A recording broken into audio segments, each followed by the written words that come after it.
All right, so ladies and gentlemen, yes. All right, the moment we've all been waiting for. I would like to now introduce. I'm going to quickly read her bio, and this is Dr. Jenkins.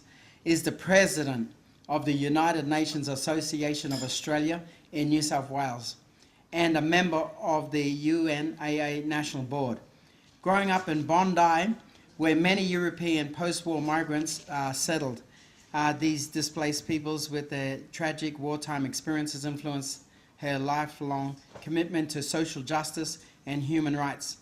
Dr. Jenkins was awarded her PhD and Bachelor of Arts with honours from the University of Sydney, where her PhD thesis is pioneering work that contributes towards explaining Australia's transformation into a thriving multicultural society. Ladies and gentlemen, Dr. Jenkins is passionate about creating a better world for all in the wonderful spirit of humanitarian mateship, which she says embodies the United Nations ideals. Ladies and gentlemen, I'll give you the President, Dr. Alicia Jenkins. Woo!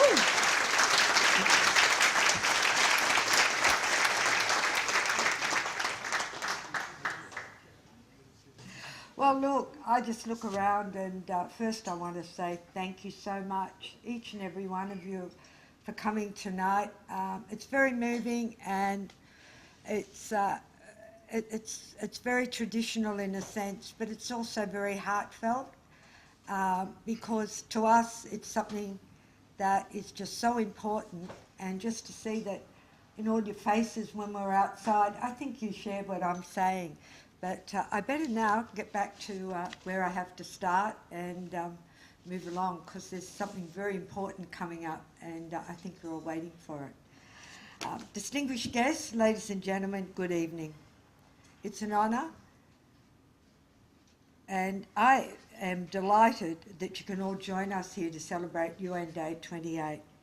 This is a very important day in the United Nations calendar for all of us who have faith in the UN Charter and believe in the principles and ideals of the United Nations as echoed by UN Secretary-General Antonio Guterres in his United Nations Day 28 address, and I quote, "United Nations Day marks the birthday of our founding charter, the landmark document that embodies the hopes, dreams and aspirations of we the peoples. Warmest welcome to all of you." Now I've got some very special tasks to fulfill, and so we'll move along. It's now my pleasure to acknowledge our distinguished guest joining us here this evening. His Honour Michael J. Kirby, AC, CMG. Her Honour Elizabeth Evatt, AC. Mr. Harry Ali, BEM.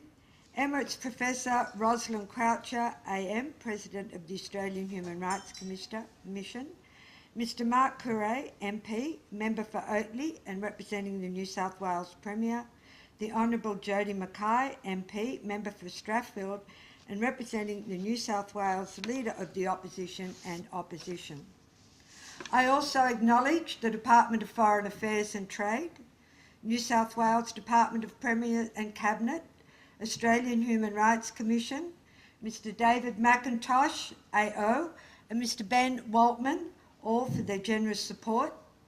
Special thanks also to Dr. Michael Massa, OAM, the Sydney Philharmonia Choirs, Sofitel Wentworth Hotels, Glitz and Glamour Photography, and Mr. Mark Curray for the donation of our raffle prizes and auction items. Mr. Curray, thank you for being our parliamentary host this evening, yet again, as years go by. And a vote of thanks also to the City of Sydney Council for turning the lighting of Sydney Town Hall blue this evening in support of United Nations Day 2018.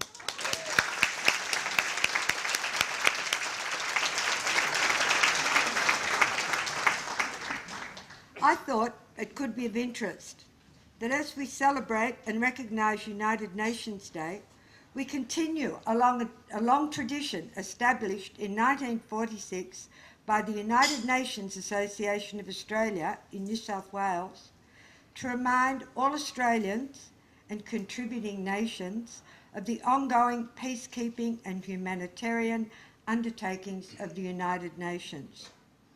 We can all be proud as Australians was one of the founding members of the UN and continues its support, which is of great significance as we have faced unprecedented growing global challenges. The United Nations Secretary-General reinforced such sentiments when he stated today, conflicts are multiplying, people are suffering, but we don't give up because we know every man, woman and child deserves a life of peace. And on UN Day, let us reaffirm our commitment to repair broken trust, to heal our planet, to leave no one behind, to uphold dignity for one and all as United Nations. And now I move to the highlight of our evening, the presentation of the United Nations Association of Australia UN Day Honours Award, which is in recognition of an individual or organisation that has made a significant contribution to the purposes of the United Nations. It is with respect that we present the award this evening to the Honourable Michael J. Kirby, AC, CMG, in recognition of his long-standing support for the United Nations humanitarian system, commitment to the advancement of human rights, and who has championed so many great causes. His Honour is an Australian jurist and academic who served as a Justice of the High Court of Australia from 1996 to 2009. He's consistently lived out the values as enshrined in the United Nations Charter, from his work towards fostering better global understanding, advancing the rights of the LGBTIQ community, campaigning for improved global health programs, and speaking out on violation of international humanitarian law. Your Honour, you're an inspiration and global treasure. May I ask you to come up here, please, to receive your award.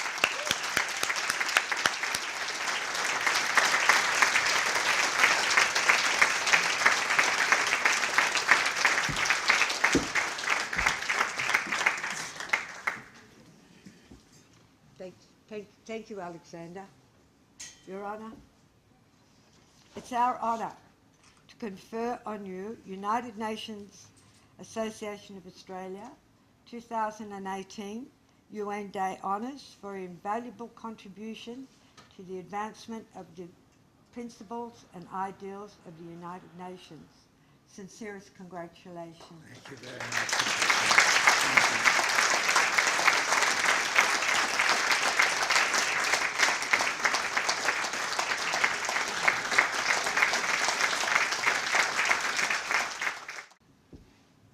Thank you very much, President, for what you do and what you've been doing for 3 years. That's a marvellous service, isn't it, that the President has given. Thank you. Now, you're not allowed to clap. You've got to show discreet modesty and disclaim when I say such lovely things.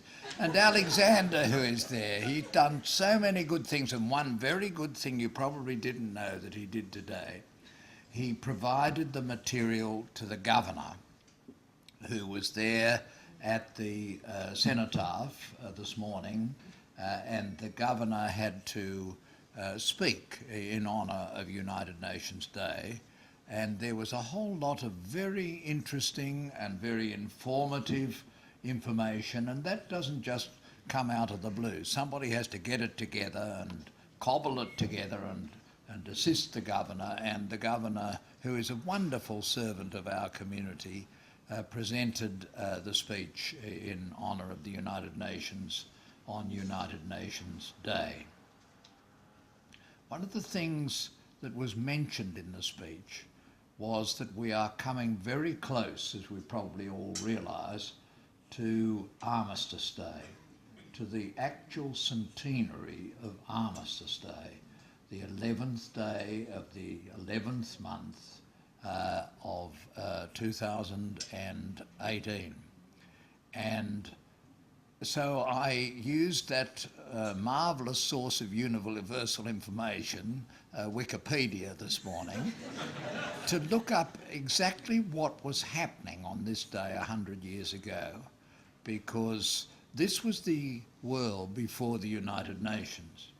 And what was happening was that in Spa, in Belgium, the German High Command had set up its headquarters in the Battle of the Western Front.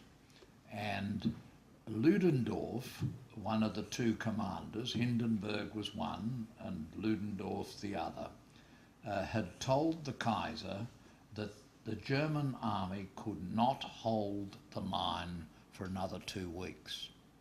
And so you can imagine the flap that was going on at the Hôtel Grande Bretagne in Spa.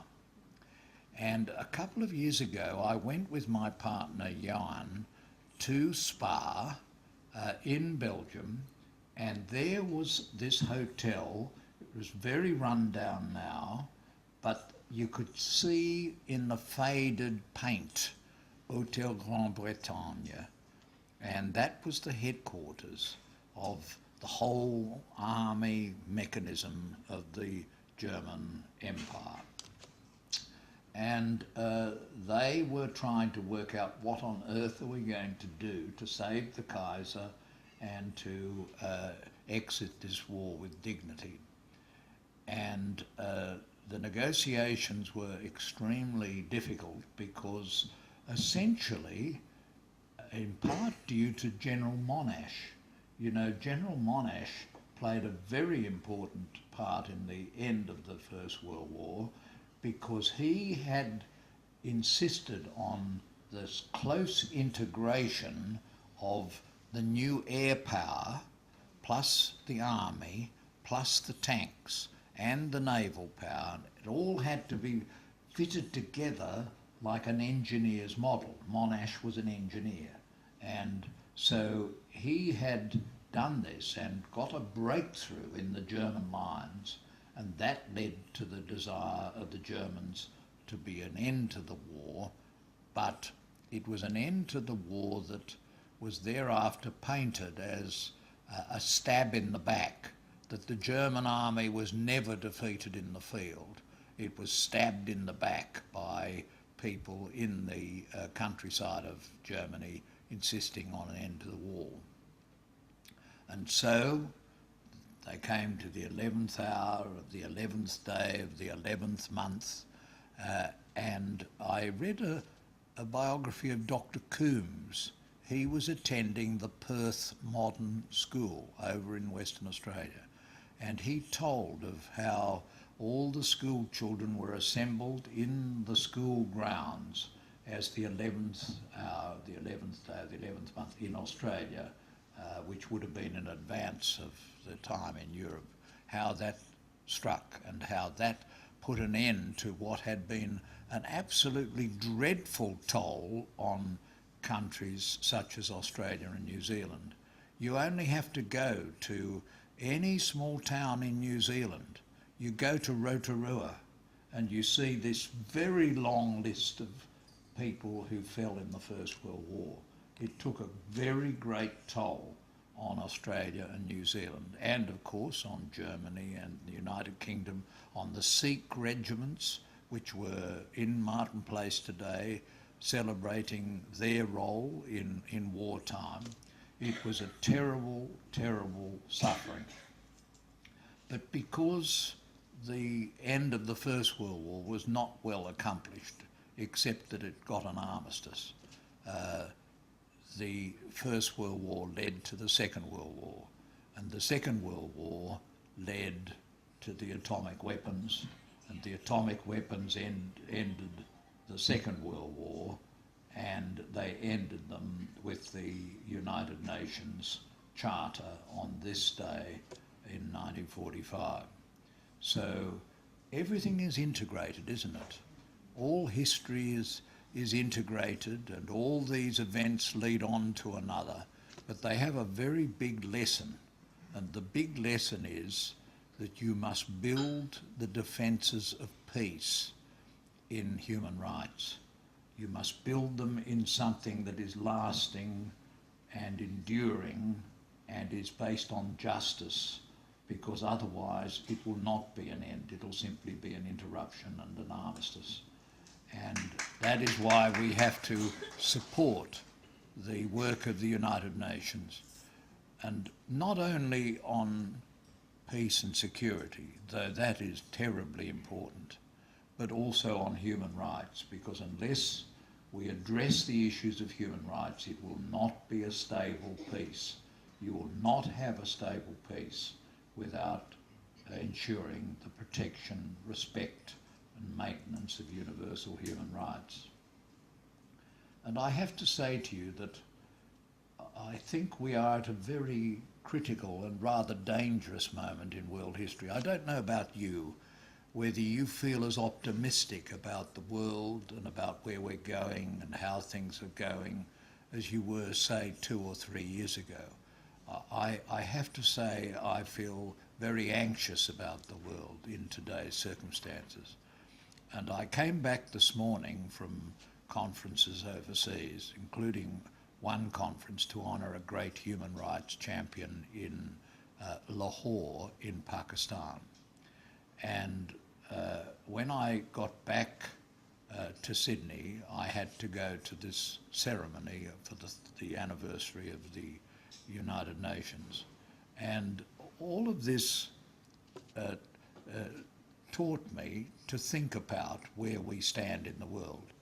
And in the Bangkok paper, because I came from Pakistan through Bangkok back to Sydney, was an editorial and a news item. The editorial was a statement of the editor of the Bangkok Post, which is an English language newspaper in Bangkok, pretty independent-minded. They criticised the generals all the time, but it made the point that the United Nations, in setting up the Human Rights Council, had promised that it would try to make sure that only countries that had a not too bad record in human rights would get elected to the council. Let's face it, we in Australia don't have a perfect record on human rights. Everyone in this room would know things that we are doing or that are being done in our name at the moment that are not all that good in terms of universal human rights. But on the whole, over the years and the decades, we haven't had such a bad record. But the point was made in the editorial, how can they possibly have elected Eritrea to the Human Rights Council? How can they possibly have elected Cameroon to the Human Rights Council? How can they possibly have elected South Sudan to the Human Rights Council? And this is the fact of the matter. And so that's a discouraging thing, I think, as somebody who's worked for the Human Rights Commission, as it was, and then the Council, including in respect of North Korea. You wonder, why is this happening? Why do the global forces of geopolitics lead to the election of countries who really have a poor record in human rights? And the second point in the newspaper was a story of Mr. Trump, the United States President today, announced that the United States was going to denounce one of the treaties which was established for the purpose of reducing the proliferation of nuclear weapons. And the Russian Federation immediately says, well, if he moves out of that, we will have to move into that space ourselves.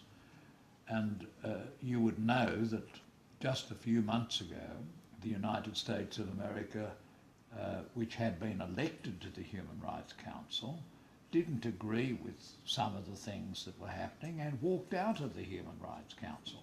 Now that is not a sensible thing for a great country like the United States that was one of the true founders and whose president, President Truman, brought the Charter into operation on this day. It's really a denial of its obligations of leadership for them to quit the Human Rights Council instead of standing your ground.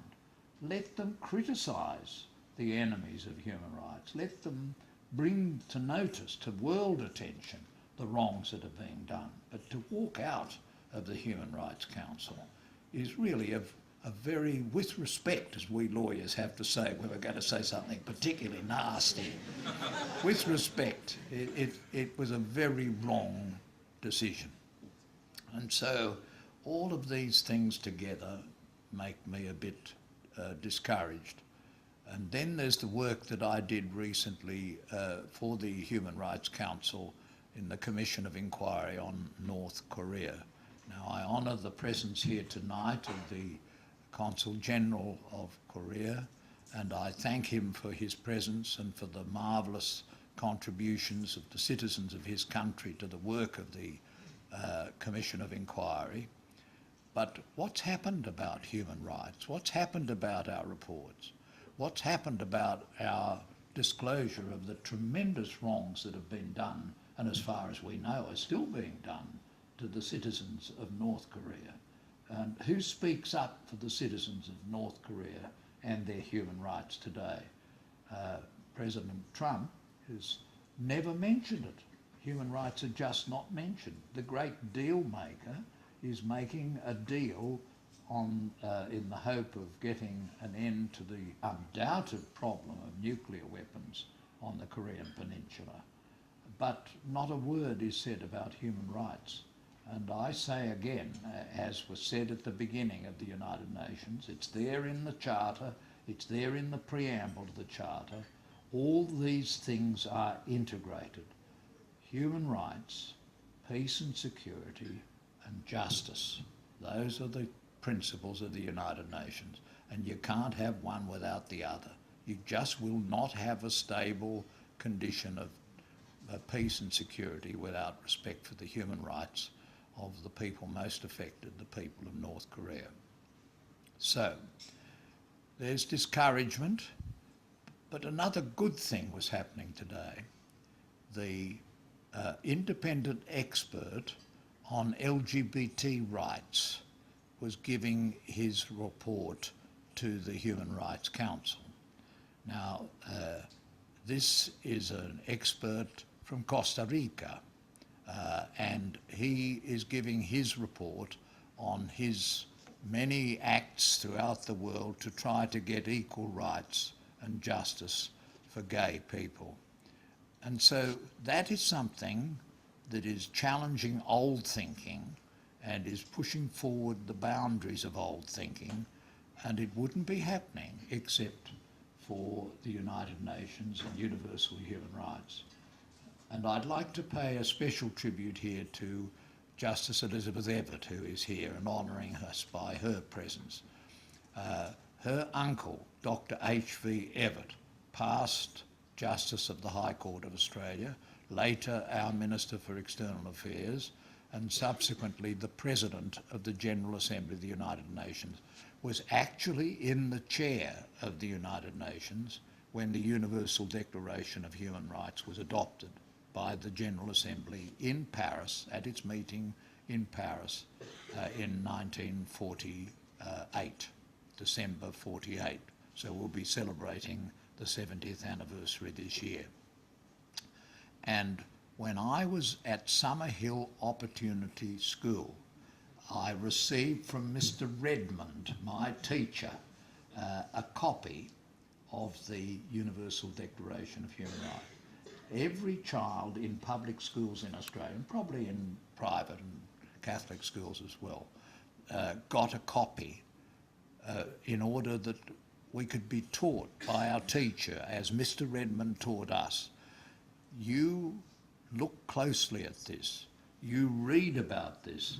This came out of the great and terrible war which has just finished. And unless you and your generation can ensure that these principles are observed, we will keep on killing each other, and now with mighty power of enormous weapons. And I've never forgotten that. And I think it wouldn't be a bad thing if the UNAA could adopt a principle that every child in schools throughout Australia should get a copy of the Universal Declaration. Okay, they've got mobile phones and they can get it if they want it. But can you be sure that they will be looking for the Universal Declaration of Human Rights and not for who likes them or who gives them a tick? No, I don't think you can. So giving them the little hard copy that some of them will pick up and read about the work of Dr. Everett, of Eleanor Roosevelt, Rene Cassin, and all those wonderful people who tried to secure the protection of peace and security by protecting universal human rights. So, thank you very much, Patricia, for this special honour. I think of Mr. Redmond. I think of my fellow students in that class. I think of how we were at that time, I think a bit more optimistic that we would be able to do something with the Universal Declaration. I think of the good things that have been done, including by the Australian Human Rights Commission, whose president is here tonight, Professor Ros Croucher. There's lots to be done, and there are disappointing things, but we have to remain optimistic, and that is why the United Nations Association of Australia is so important. That is why we, true believers, have gathered here tonight in this democratic representative house of our Parliament in New South Wales. And that is why I'm very proud and honoured to receive this award, and I cherish it, thinking of Mr. Redmond, thinking of the Universal Declaration of Human Rights, thinking of how I reflected on this as a little boy of 9, and how it would be a good thing if the children of today had the same opportunity. So thank you all for being here tonight. Thank you for a wonderful evening. I missed out on breakfast this morning because I slept through breakfast on the Qantas flight. I missed out on lunch because I had to go to a thing for Macquarie University and had to speak, and missed out on the lunch. So boy, am I looking forward to tucking into the meal tonight. Thank you.